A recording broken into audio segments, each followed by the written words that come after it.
Otto Hasibuan soroti 3 pengawal AF, bisa dianggap halangi penegakan hukum. Otto Hasibuan, Ketua Umum Perhimpunan Advokat Indonesia, Peradi, yang kini membela para terpidana kasus Vina, keheranan mendengar kabar AF dikawal 3 orang. Seperti diketahui, AF, saksi kunci kasus Vina, kini menghilang setelah kesaksiannya ramai-ramai dituding palsu, terutama oleh temannya sendiri, Dede. Menurut Otto, 3 orang yang mengawal AF bisa dianggap obstruction of justice atau menghalangi penegakan hukum kasus Vina yang tengah berproses. Kabar soal AF dikawal itu disampaikan Deddy Mulyadi, anggota DPR RI terpilih dari Gerindra yang aktif mengadvokasi para terpidana kasus Vina. Informasi itu didapatkan Deddy kala menyambangi kediaman ayah AF di bilangan Desa Palinggihan, Kecamatan Pleret, Kabupaten Purwakarta. Deddy pun menceritakan kabar soal AF itu kepada Otto saat mengunjungi Peradi Tower, Jakarta. "AF, saya sudah bertemu dengan bapaknya. Karena kan bapaknya warga Purwakarta," kata Deddy kepada Otto seperti pada video yang diunggah di YouTube Kang Deddy Mulyadi Channel, Selasa, tanggal 23 Juli tahun 2024. Deddy pun menceritakan informasi keberadaan AF kepada Otto.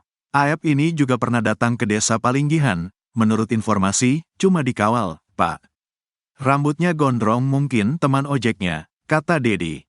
Ex-Bupati Purwakarta itu menjelaskan ciri 3 orang yang mengawal AF, berambut gondrong. Rambutnya gondrong 3 orang, selalu mendampingi, kata Deddy. Dengan mata serius memperhatikan pernyataan Deddy, Otto heran. "Oh ya," kata Otto. Deddy merasa AF masih percaya diri bahwa dirinya masih terus bisa sembunyi dari berbagai tuntutan untuk bersaksi soal peristiwa penyerangan Vina dan Eki 2016 silam yang kini diragukan. "Iya, mungkin sampai kemarin dia masih percaya dirilah, tapi gak tahu kalau besok lusa," kata Deddy. Deddy pun menceritakan kepada Otto, dia sudah meminta ayah AF agar mau membujuk anaknya. "Karena kita kan bukan ingin menjarain orang, tapi bebasin orang," kata Deddy. Otto pun masih terpaku dengan informasi 3 orang pengawal AF. "Oh gitu ya, tapi yang mengawal itu siapa? Tukang ojek atau yang lain?" kata Otto. Otto pun menegaskan, jika 3 orang pengawal AF itu menghalangi upaya penegakan hukum maka itu melanggar hukum. Karena kalau ada orang menghalang-halangi untuk menegakkan hukum itu juga boleh salahkan. Mudah-mudahan yang mengawal itu teman baiknya, kata Otto. Terjawab alasan kasus Vina bak benang kusut, 4 saksi kunci ulap cerita berbeda. Terjawab penyebab keruwetan kasus Vina yang hingga kini masih diselimuti tabir fakta. Pasalnya, kasus Vina bak jadi benang kusut lantaran 4 saksi kunci mengurai cerita yang janggal dan berbeda-beda versi. Hal itu terlihat dari rincian waktu sebelum kasus Vina Cirebon berdasar kesaksian 4 orang ternyata berbeda. Dalam kesaksian terbarunya, Liga Akbar mengaku bersama Eki sejak siang hingga sore sebelum kasus Vina.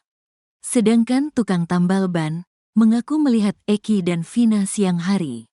Sementara Widi dan Mega mengaku bersama Vina sejak siang hingga menjelang maghrib. Rincian waktu ini menjadi penting untuk mengungkap kronologi utuh kasus Vina Cirebon. Berdasar hasil putusan pengadilan, Eki dan Vina melintas SMP 11 Jalan Perjuangan Cirebon pukul 21 waktu Indonesia Barat. Liga Akbar mengaku berangkat dari rumah ibu Eki di Majalengka pukul 15 waktu Indonesia Barat, Sabtu tanggal 27 Agustus tahun 2016. 30 menit kemudian, Liga dan Eki sampai di warung SMA 4, Warpat, Cirebon. Kata Liga Akbar, sekitar pukul 16 waktu Indonesia Barat sampai pukul 17 waktu Indonesia Barat, Eki pergi menjemput Vina. Dari Majalengka jam 3 sampai setengah 4 langsung ke SMA 4, bersama B, T dan L jemput Vina jam 16.30 atau pukul 17, kata Liga Akbar. Eki kemudian kembali ke Warpat bersama Vina selepas maghrib.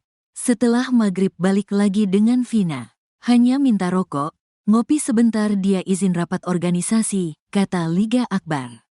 Anehnya, Oki Priyando justru melayani Eki dan Vina untuk tambal ban tak jauh dari jembatan Talun Cirebon. Kata Oki, Eki dan Vina datang menambal ban pukul 13 waktu Indonesia Barat.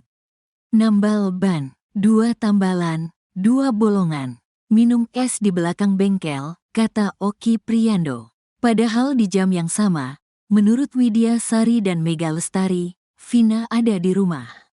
Pukul 12.30 waktu Indonesia Barat, Vina mengirim SMS pada Widi untuk meminta jemput di rumahnya, Desa Samadikun, Kecamatan Kejaksan, Kota Cirebon, Jawa Barat. 30 menit kemudian, Widi dan Mega sampai di gang rumah Vina. Dalam perjalanannya, Widi, Mega dan Vina berboncengan di satu motor. Pukul 14.15 waktu Indonesia Barat, mereka sampai di rumah Widi. Selama di rumah Widi, Vina sempat meminjam uang Rp50.000 kemudian ke warung beli mie instan lalu memasaknya dibantu Mega Lestari. Saat mie tersebut belum habis disantap, pukul 15.30 waktu Indonesia Barat, Vina diantar Mega ke kontrakan kakaknya, Marliana untuk meminta uang. Singkat cerita, dalam perjalanan dari rumah Marliana ke rumah Widi, Vina bertemu dengan Eki di Jalan Bypass Cirebon. Sekitar jam 17 waktu Indonesia Barat bypass Vina bertemu Eki. Mak berhenti itu ada Eki. Sekitaran migacoan kalau sekarang, dipalang sama Eki sendiri. Ngobrol agak lama, jauh dari saya. Kayak agak debat, kata Mega. Vina melanjutkan perjalanan ke rumah Widi dengan dibonceng Eki. Mega kemudian pukul 17.30 waktu Indonesia Barat sampai di rumah Widi, tapi Vina belum ada. Selang 5 menit, Vina kemudian datang langsung mandi di rumah Widi. Sedangkan Eki duduk di motor menunggu di ujung gang dengan keadaan jaket XTC diikat di pinggang. Cowoknya lagi nungguin di motor. Mau kemana kamu? Gak dijawab, kata Mega. Vina langsung mandi. Mandinya lama, dandannya cepat, timpal Widya Sari. Sekitar pukul 18 waktu Indonesia Barat sebelum maghrib, Vina pergi bersama Eki mengenakan dress hitam dan heels krim milik Widi. Pada pukul 22.05 waktu Indonesia Barat, Widi mendapat SMS dari Vina. Dalam pesannya, Vina mengajak Widi untuk main keluar bersamanya. Pukul 22.10 waktu Indonesia Barat nelepon ngajak main.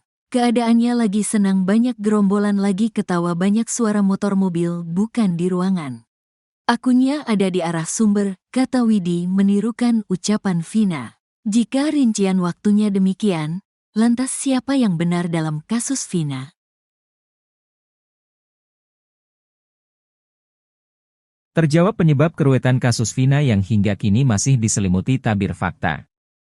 Pasalnya, kasus Vina bak jadi benang kusut lantaran 4 saksi kunci mengurai cerita yang janggal dan berbeda-beda versi.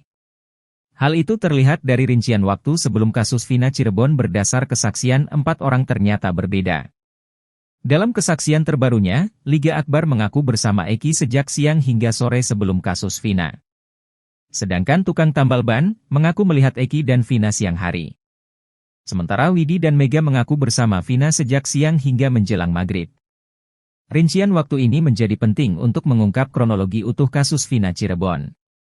Berdasar hasil putusan pengadilan, Eki dan Vina melintas SMP 11 Jalan Perjuangan Cirebon pukul 21 waktu Indonesia Barat. Liga Akbar mengaku berangkat dari rumah Ibu Eki di Majalengka pukul 15 WIB, Sabtu 27 Agustus 2016. 30 menit kemudian, Liga dan Eki sampai di warung SMA 4, Warpat, Cirebon. Kata Liga Akbar, sekitar pukul 16 WIB sampai pukul 17 WIB, Eki pergi menjemput Vina. Dari Majalengka jam 3 sampai setengah 4 langsung ke SMA 4, bersama B, T dan L jemput Vina jam 16.30 atau pukul 17, kata Liga Akbar. Eki kemudian kembali ke Warpat bersama Vina selepas maghrib. Setelah maghrib balik lagi dengan Vina. Hanya minta rokok, ngopi sebentar dia izin rapat organisasi, kata Liga Akbar. Anehnya, Oki Priando justru melayani Eki dan Vina untuk tambal ban tak jauh dari jembatan Talun Cirebon. Kata Oki, Eki dan Vina datang menambal ban pukul 13 waktu Indonesia Barat. Nambal ban. 2 tambalan, 2 bolongan. Minum es di belakang bengkel, kata Oki Priando. Padahal di jam yang sama, menurut Widya Sari dan Mega Lestari, Vina ada di rumah.